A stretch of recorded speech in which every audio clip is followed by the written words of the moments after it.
আজ আপনাদের জন্য সত্যজিৎ রায়ের লেখা ফেলুদা রহস্য অ্যাডভেঞ্চার তোতা রহস্য বইয়ের পাতায় ফেলুদার প্রথম আত্মপ্রকাশ 1965 সালে ফেলুদার গোয়েন্দাগিরির গল্পে পড়ি বাদশাহী আংটি, সোনার কেল্লা, জয় বাবা ফেলুনাথ, ছিন্ন মস্তার অভিশাপ, বেশ কিছু ছোট গল্প ও উপন্যাস প্রকাশিত হয় 1966 থেকে 1978 সাল পর্যন্ত।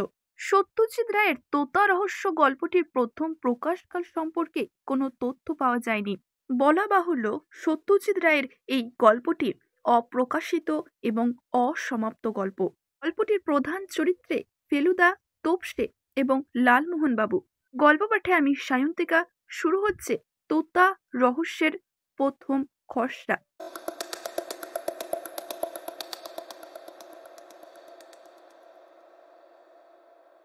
তোমার নাম ফেলুদা না? একটা ছোট ছেলে ফেলুদার পেছনে দাঁড়িয়ে প্রশ্নটা করেছে। ঘটনাটা ঘটেছে পার্ক আর রাসেল স্ট্রিটের খেলনার দোকান হবি সেন্টারে। শুধু খেলনার দোকান বললে ভুল হবে, কারণ এখানে খেলনা ছাড়াও আর একটা জিনিস পাওয়া যায়, সেটা হলো অ্যাকোরিয়ামের মাছ। রিজেলের রাক্ষসে মাছ, পিরানহার দুটো বাচ্চা ওখানে এসেছে। খবর পেয়েই দুজনে এসে হাজির হয়েছে। ওই খুদে মাছের ধারালো দাঁত দেখে আমাদের চোখ চড়ক গাছ। এমন সময় পেছন থেকে প্রশ্নটা এলো। ছেলেটিও ঘাড় উঁচু করে ফেলুদার দিকে দেখছে এক দৃষ্টে। একটি ভদ্রলোক হাসি হাসি মুখ করে আমাদের দিকে এগিয়ে এসে বললেন, আমার ছেলে আপনার পরম ভক্ত, বুঝলেন? বলতে পারেন আপনি ওর একজন হিরো। ফেলুদা কিছু বলার আগেই ছেলেটি এক নিঃশ্বাসে বলে গেল, আমাদের বাড়িতে একটি টিয়া উড়ে এসেছে কাল বিকালে। সেটা পঞ্চু ধরে ফেলেছে। আর আমরা একটা খাঁচা কিনেছি, আর সেই খাঁচাতে টিয়াকে রেখে দিয়েছি। আর সেটা খুব মজার কথা বলে। ফেলুদা ছেলেটির দিকে ঝুঁকে পড়ে জিজ্ঞেস করলো, তাই বুঝি? কি বলে বলো তো? খালি খালি ত্রিনয়ন বলে একজনকে ডাকে। এ তো খুব মজার ব্যাপার। ত্রিনয়ন নিশ্চয়ই ওকে খেতে দিত। তা তুমি দেখবে নাকি টিয়াটা? বেশ বুঝতে পারছিলাম যে ফেলুদা যদি একবার হ্যাঁ বলে, তো ছেলেটি একেবারে হাতে স্বর্গ পাবে। ছেলের বাবা আরো এগিয়ে এসে বললেন, আরে ফেলুদা ব্যস্ত মানুষ, কত কাজ থাকে ওর। ওর পক্ষে কি যেখানে সেখানে যাওয়া সম্ভব? ফেলুদা বলল, আরে না না, বেশ তো, একদিন যাবক্ষণ। তোমার টিয়া তো আর পালিয়ে যাচ্ছে না। অবশ্য কার টিয়া দেখতে যাচ্ছে সেটা আমার জানা দরকার। ভদ্রলোক এবার পকেট থেকে একটা কার্ড বার করে ফেলুদাকে দিয়ে বললেন, এই নিন, আমার নাম জয়ন্ত বোস। ইনি হচ্ছেন শ্রীমান রজত। আপনি একদিন এলে আমরা খুবই খুশি হব। রজত ছাড়াও আমাদের বাড়িতে আপনার আরো দুটি ভক্ত আছেন, রজতের মা এবং বাবা। ফেলুদা কথা দিল যে একটা রবিবার সকালে রজতের বাড়িতে গিয়ে তার টিয়া পাখি দেখে আসবে। পরদিন সকালে ফেলুদার ডাকে ঘুম ভাঙল। বৈঠকখানা থেকে ডাকছে ফেলুদা। ও সকলের আগে উঠে যোগ ব্যায়াম সেরে সকলের আগে খবরের কাগজ পড়ে। আমি তড়াক করে উঠে ওর কাছে গিয়ে দেখি ও খবরের কাগজ হাতে নিয়ে বসে আছে। পাশেই ইংরেজিটা ভাঁজ করে রাখা, হাতে বাংলা কাগজ। আমায় দেখেই, এই দেখ তোপসে, এটা পড়ে দেখ। এই বলে কাগজটা আমার হাতে দিয়ে একটা জায়গায় আঙ্গুল দিয়ে দেখিয়ে দিল। কি, দ্বিতীয় পাতায় কর্মখালি টালির মধ্যে ব্যক্তিগত বলে যে বিজ্ঞাপনগুলো থাকে, এটা তারই একটা। তাতে লেখা রয়েছে, গত 19শে অক্টোবর আমার একটি পোষা চন্দনা খাঁচা থেকে পালিয়ে যায়। আমার অতি প্রিয় এ পাখিটা সন্ধান দিতে পারলে উপযুক্ত পুরস্কার দেব। ধূর্যটি প্রসাদ মল্লিক, 22 নম্বর হরিশ মুখার্জি রোড, কলকাতা 700-20। ফেলুদা বলল, যদ্দূর মনে পড়ছে এই ধূর্যটি মল্লিক হলেন একজন বিরাট ধনী ব্যবসায়ী।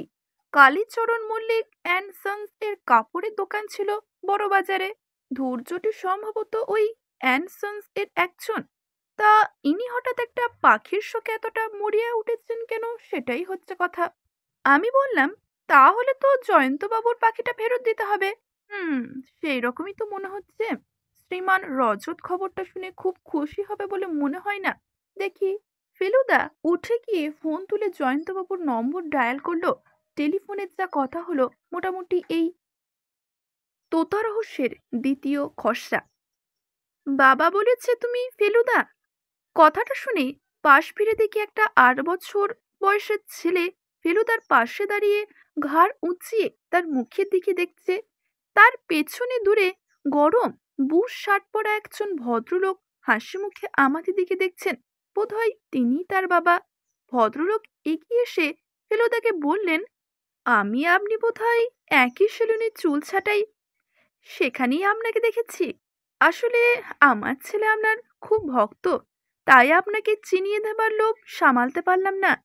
আমাদের কথা হচ্ছিল পার্ক স্ট্রিটের হবি সেন্টার বলে যে খেলনার দোকান আছে তার ভেতর দাঁড়িয়ে। আজ বড়দিন, তাই আমরা পার্ক স্ট্রিটের ঝলমলে চেহারাটা দেখতে বেরিয়েছি। মিনিট 10 ঘোরাঘুরির পর ফেলুদা বলল, ওর কিছু চাইনিজ তারের ধাঁধা কেনা দরকার। নানা রকম জ্যামিতিক নকশাই বেঁকানো, তার সঙ্গে আর একটা কায়দা করে প্যাঁচানো থাকে। মাথা কাটিয়ে সেই প্যাঁচ খুলে দুটোকে আলগা করতে হয়। এই হলো সেই চাইনিজ পাজল ওয়্যার।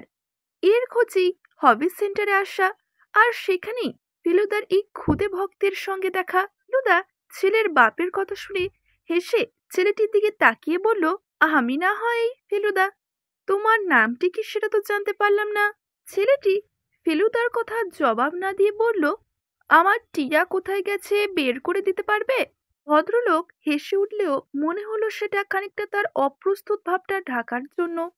ফেলুদা বলল, কি হলো তোমার টিয়ার? ছেলেটি কিন্তু বলার আগে ভদ্রলোক কি উত্তর দিলেন, ওর জন্য এই সেদিন একটা টিয়া এনে দিয়েছিলাম, আজ সকালে সেটা খাঁচা থেকে উধাও, পালিয়ে টালিয়ে গেছে বোধহয়। বলো না, পারবে আমার টিয়াকে এনে দিতে? ছেলেটি এখনো একদৃষ্টে ফেলুদার দিকে চেয়ে আছে। ফেলুদা বলল, আগে সমস্ত ঘটনা না জানলে কি ডিটেকটিভ কাজ শুরু করতে পারে? হ্যাঁ, তাহলে চলো না আমাদের বাড়ি। ভদ্রলোক মোলায়েম ধমকের সুরে বললেন, ও কি হীরক, ফেলুবাবুর বুঝি অন্য কাজ নেই? উনি কত ব্যস্ত লোক জানো। তারপর ফেলুদার দিকে তাকিয়ে বললেন, অবশ্য আপনি আসতে পারলে আমরা খুব খুশিই হব। টিয়া রহস্য সমাধানের জন্য বলছি না, এমনি এসে চা খেয়ে যাবেন আর কি। ফেলুদার হাত এখন খালি, তার ওপর বড়দিনের ছুটি, তার উপরে তার ক্ষুদে ভক্তের অনুরোধ, একসঙ্গে এতগুলো কারণে জন্যই বোধহয় ও পরদিন বিকেলে নিহার দাশগুপ্তের বাড়ি যেতে রাজি হয়ে গেল। খাবার পরে ফেলুদাকে বললাম, হ্যাঁ গো, তুমি যে নিহার বাবুর বাড়িতে যেতে রাজি হলে, ওর ছেলে কিন্তু টিয়ার ব্যাপারটা ঠিক তোমার ঘাড়ে চাপাবে কিন্তু। ফেলুদা খুব মন দিয়ে একটা নতুন কেনা চীনে তারের প্যাচ খোলার চেষ্টা করতে করতে বলল, রে। আমি বললাম, হু হু করছো যে, শেষটায় যদি টিয়া উদা না হয় তাহলে আর কি হবে বল, একটা ভক্ত কমে যাবে।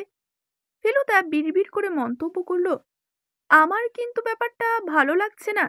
যে সে লোকের যা কিছু হারালেই যদি ফেলুদাকে গিয়ে খুঁজে বের করতে হয়, তাহলে তো মুশকিল। একটা জবরদস্ত ক্রাইম টাইম হয়, খুন, জালিয়াতি, একটা বড় রকমের চুরি বা ডাকাতি, তাতে ফেলুদার ডাক পড়লে ওর বুদ্ধিটা সানিয়ে নেবার সত্যিই করে সুযোগ হয়। এই বড়দিনের ছুটিতে মনে মনে সেই রকমই একটা নতুন আশা করেছিলাম, কিন্তু তার জায়গায় কিনা। আরো মিনিট ৫ চেষ্টা করে তারের প্যাঁচ খুলে ফেলুদা একটা হাই তুলে বলল, হ্যাঁ, আসলে ব্যাপারটা কি জানিস, ওই নিহার দাশগুপ্ত লোকটা সম্বন্ধে আমার একটা কিউরিয়াসিটি আছে। কেন? লোকটা একজন কেউকেটা বুঝি, গুপ্ত বলেছে, আর হেসান রোড বলেছে। যদি শরৎ দাশগুপ্তের বাড়ির ছেলে হয় তাহলে। তাহলে কি? তাহলে আমাদের যাওয়াটা একেবারে মাঠে মারা যাবে না? এখানেই শেষ করছি আজকের পর্বটি। আজকের পর্বটি যদি ভালো লেগে থাকে অবশ্যই একটি লাইক করবেন, শেয়ার করবেন এবং কেমন লাগলো জানাতে ভুলবেন না। ধন্যবাদ।